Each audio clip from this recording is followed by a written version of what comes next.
사도행전 1장 15절에서 26절까지 말씀을 우리가 함께 보시겠습니다. 제가 봉독합니다. 모인 무리의 수가 약 120명이나 되더라. 그때에 베드로가 그 형제들 가운데 일어서서 이르되, 형제들아, 성령이 다윗의 입을 통하여 예수 잡는 자들의 길잡이가 된 유다를 가리켜 미리 말씀하신 성경이 응하였으니 마땅하도다. 이 사람은 본래 우리 수 가운데 참여하여 이 직무의 한 부분을 맡았던 자라. 이 사람이 불의의 싹스로 밭을 사고 후에 몸이 곤두박질하여 배가 터져 창자가 다 흘러나온지라. 이 일이 예루살렘에 사는 모든 사람에게 알려져 그들의 말로는 그 밭을 아겔다마라 하니 이는 피밭이라는 뜻이라. 시편에 기록하였으되 그의 거처를 황폐하게 하시며 거기 거하는 자가 없게 하소서 하였고, 또 일렀으되 그의 직분을 타인이 취하게 하소서 하였도다. 이러함으로 요한의 세례로부터 우리 가운데서 올려져 가신 날까지 주 예수께서 우리 가운데 출입하실 때에 항상 우리와 함께 다니던 사람 중에 하나를 세워 우리와 더불어 예수께서 부활하심을 증언할 사람이 되게 하여야 하리라 하거늘, 그들이 두 사람을 내세우니 하나는 바사바라고도 하고 별명은 유수도라고도 하는 요셉이요 하나는 마띠아라. 그들이 기도하여 이르되, 무사람의 마음을 아시는 주여, 이 두 사람 중에 누가 주님께 택하신 바 되어 봉사와 및 사도의 직무를 대신할 자인지를 보이시옵소서. 유다는 이 직무를 버리고 제 곳으로 갔나이다 하고 제비 뽑아 마띠아를 얻으니 그가 11 사도의 수에 들어가니라. 아멘. 오늘은 제자의 수라는 제목으로 하나님의 말씀을 우리가 잠시 상고하겠습니다. 하늘과 땅이 하나가 된 사람은 이 땅에서도 천국을 살고 또 영원히 천국을 살게 됩니다. 하늘과 땅이 하나가 된 사람은 하늘에서 이루어진 아버지의 뜻을 이 땅에서도 이룬 사람입니다. 이 땅에서 하늘과 땅이 하나가 된 삶을 사신 분이 계십니다. 그분이 바로 우리 주 예수 그리스도이십니다. 그래서 우리는 예수 그리스도의 삶을 이 땅에서 살아야만 합니다. 예수님께서는 이 땅에서 하늘을 보고 사셨습니다. 예수님께서는 이 땅에서 아버지의 말씀을 듣고 사셨습니다.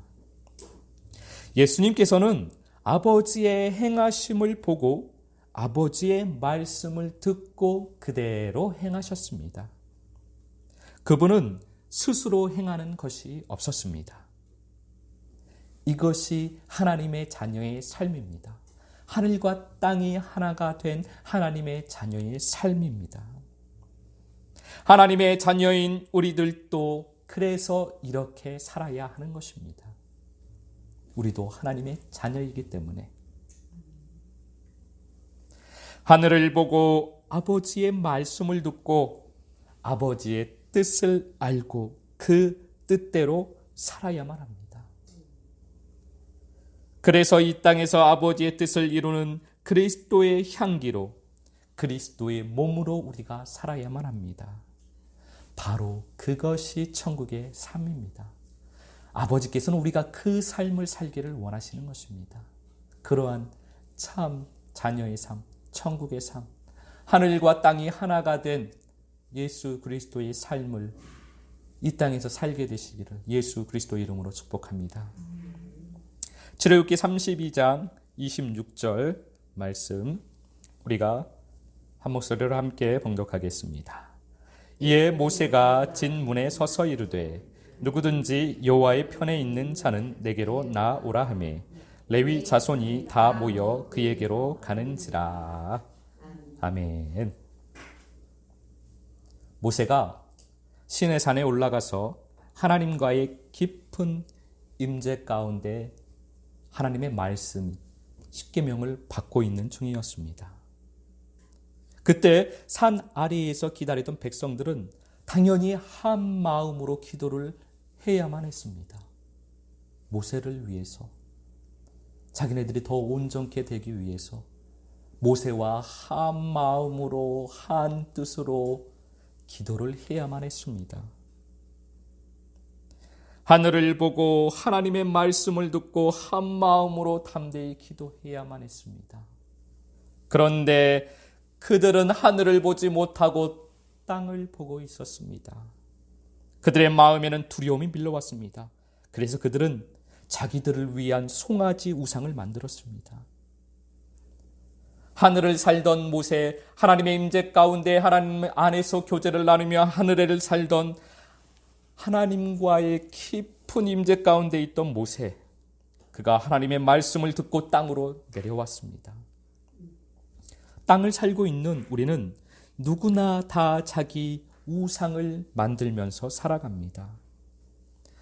하나님을 믿는다고 하는 우리들도 다 자기 하나님을 만들면서 살아갑니다. 모두가 다 자기 생각으로부터 나오는 것들입니다. 우리가 만드는 자기 하나님, 내가 만든 자기 하나님은 모두가 다 우리들의 이 생각 안에서 나오는 것들입니다. 우리의 생각이 만들어 놓은 그 자기 우상, 나의 우상을 섬기면서 살아갑니다. 그래서 우리가 주님의 은혜를 받으려면 내 생각이 옳다는 것부터 십자가의 못을 박아야 하는 것입니다. 내 생각은 모두가 다 죄로부터 출발을 한 것이라는 것을 우리는 인정을 해야만 합니다. 주님께서는 땅을 살고 있는 우리들에게 말씀을 하십니다. 아버지 안에 계시던 예수 그리스도께서는 아버지의 말씀을 듣고 땅을 살고 있는 우리들에게 오셨습니다. 어둠 가운데 오셨습니다. 그리고 하시는 말씀이 아버지 편에 있는 사람은 다 내게로 나와라. 여러분들은 누구의 편이십니까? 우리가 레위 자손들처럼 이 땅에서 거룩한 하나님의 자녀로 구별되었기 때문에 우리들도 아버지 편에 서서 예수 그리스도 앞에 서게 된 것입니다.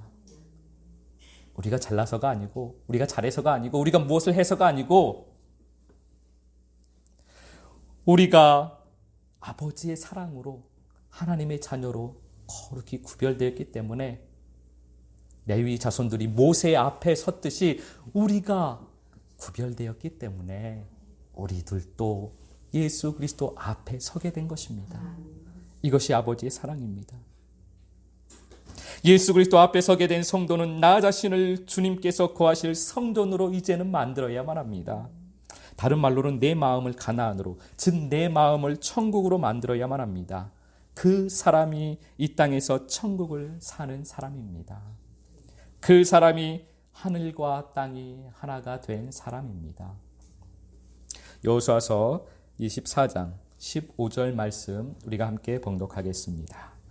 만일 여호와를 섬기는 것이 너희에게 좋지 않게 보이거든 너희 조상들이 강 저쪽에서 섬기던 신들이든지 또는 너희가 거주하는 땅에 있는 아모리족 속의 신들이든지 너희가 섬길 자를 오늘 택하라. 오직 나와 내 집은 여호와를 섬기겠노라 하니. 아멘.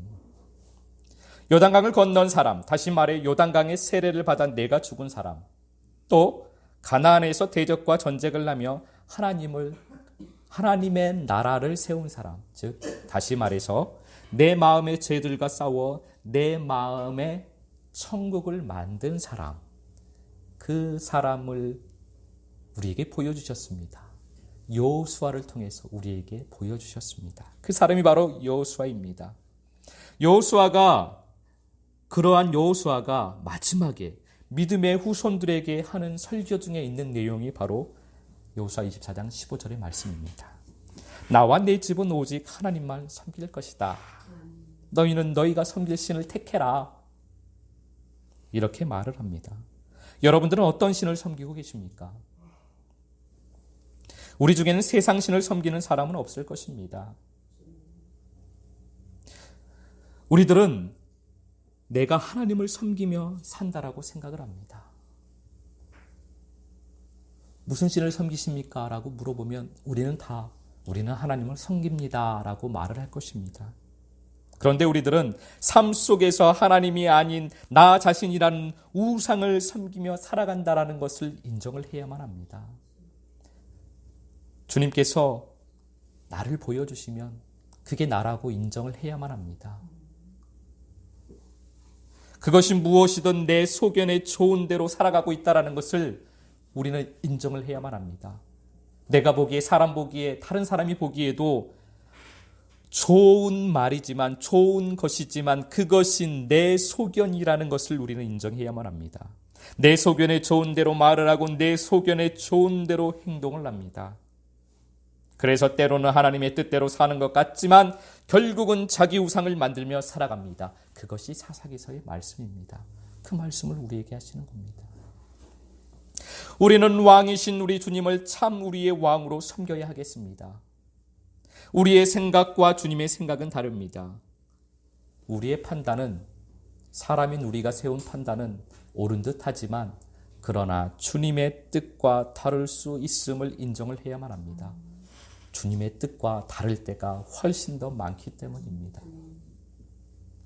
민수기 12장 1절에서 3절까지 말씀을 우리가 함께 봉독하겠습니다.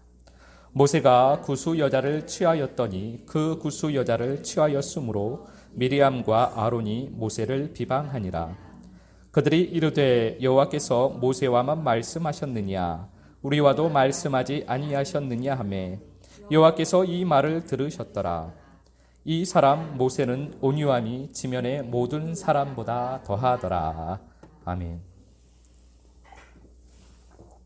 모세가 구수 여자를 취합니다. 그 일로 인해서 미리암과 아론이 모세를 비방합니다. 이스라엘의 지도자가 이방 여인을 취하다니 지도자로서 합당한 처사가 아니라고 생각을 합니다. 그들은 말을 합니다. 하나님께서 모세야만 말씀하시냐 우리와도 말씀하시지 않냐. 이 말은 모세는 지도자로서 합당한 삶을 살지 못하니 지도자의 자격이 없는 것 아니냐. 우리는 얼마나 하나님의 말씀을 듣고 하나님의 말씀을 따라서 살려고 하냐. 우리가 지도자로서 더 합당한 것이 아니냐. 모세를 지도자 자리에서 내리고 우리가 이스라엘의 지도자가 되어야 되겠다. 그런데 하나님의 뜻은 다릅니다. 하나님의 말씀은 모세와 너희는 다르다. 이렇게 말씀을 하십니다. 하나님의 기준, 주님의 뜻은 사람과는 다른 것입니다. 사람인 아론과 미리암은 자기들이 세워놓은 기준이 있습니다. 그 기준에 따라서 모세를 비방합니다. 그런데 하나님의 기준은 다른 것입니다. 하나님은 모세와 너희는 다르다. 그렇게 말씀을 하십니다. 우리가 주님의 온전한 뜻대로 살기를 소망합니다. 내 판단, 내 소견에 옳은 대로가 아니고 우리의 왕이신, 우리의 주인이신 주님의 말씀대로 살기를 소망합니다. 사도행전 1장 15절 말씀 우리가 함께 봉독하겠습니다. 모인 무리의 수가 약 120명이나 되더라. 그때에 베드로가 그 형제들 가운데 일어서서 이르되.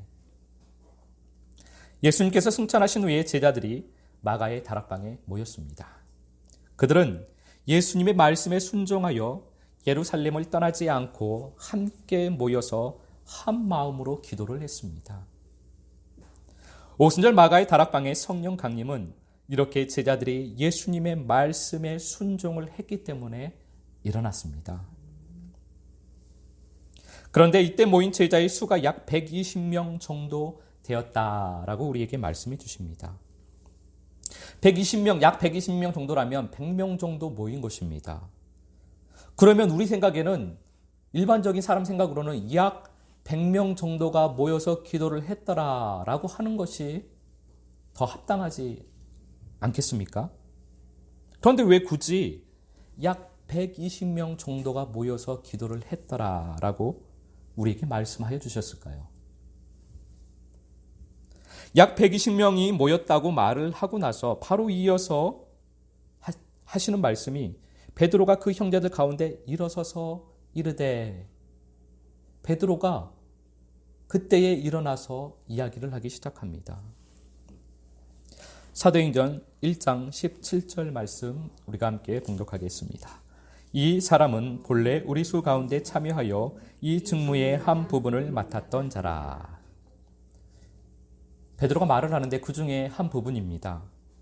베드로가 하는 말이 우리 수 가운데 참여하였던 사람이다 라고 말을 하고 있습니다. 그런데 유다가 그 수에서, 제자의 수에서 빠져나갔습니다.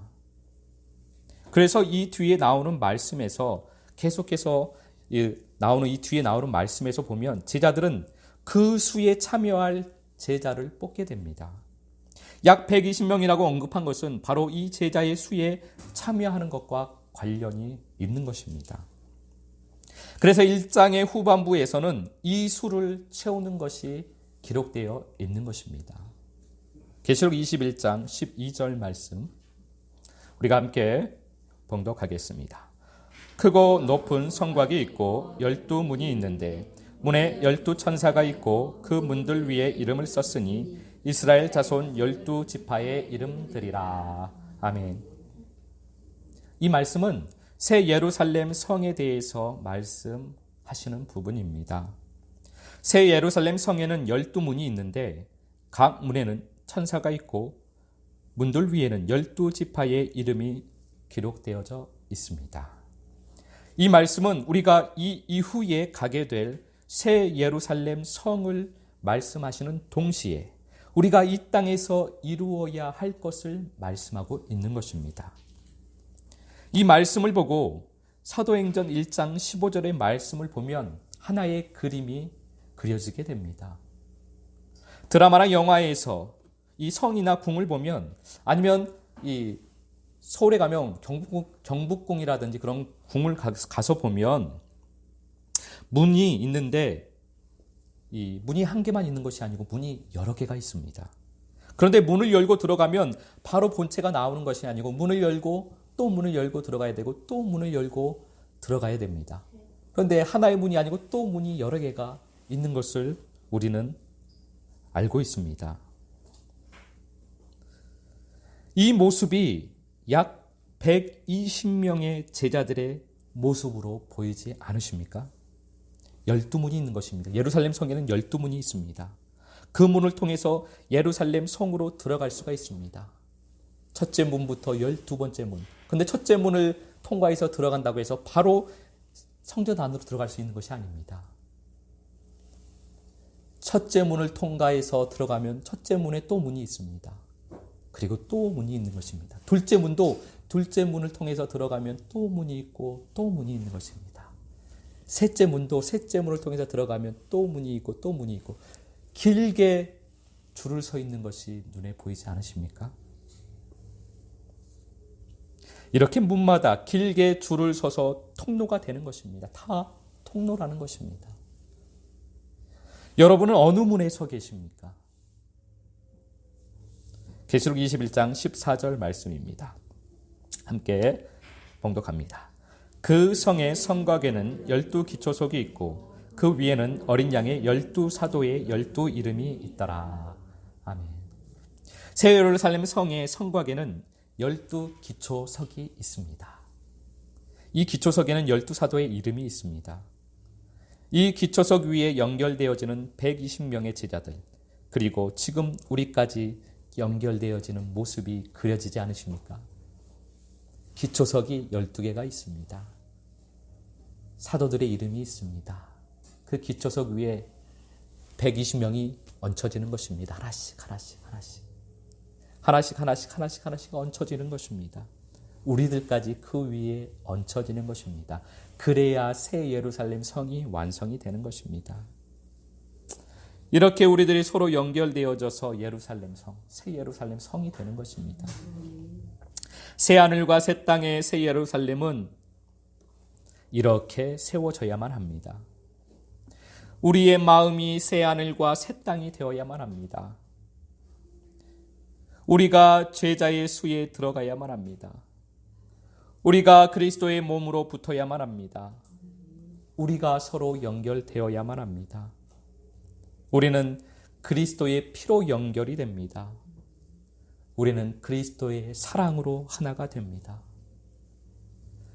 벽돌 건물이 지어질 때 시멘트를 발라야 벽돌과 벽돌이 붙듯이 우리가 예수 그리스도의 몸으로 붙으려면, 제자들의 그 기초석 위에 붙으려면, 12문의 통로가 되어 붙으려면 예수 그리스도의 피가 발라져야만 합니다. 그리스도의 사랑으로 묶여져야만 합니다. 그래야만 온전한 예수 그리스도의 몸으로 붙게 되는 것입니다. 그래야만 새 예루살렘 성으로 붙게 되는 것입니다. 증인의 권능은 그래서 하나됨에서 나오는 것입니다. 예수 그리스도와 하나됨에서 증인의 권능이 나옵니다. 이번 한 주간도 그리스도의 피를 바르고 그리스도의 사랑으로 묶여져서 예수 그리스도와 더욱 온전하게 하나가 되시는, 더욱 온전한 예수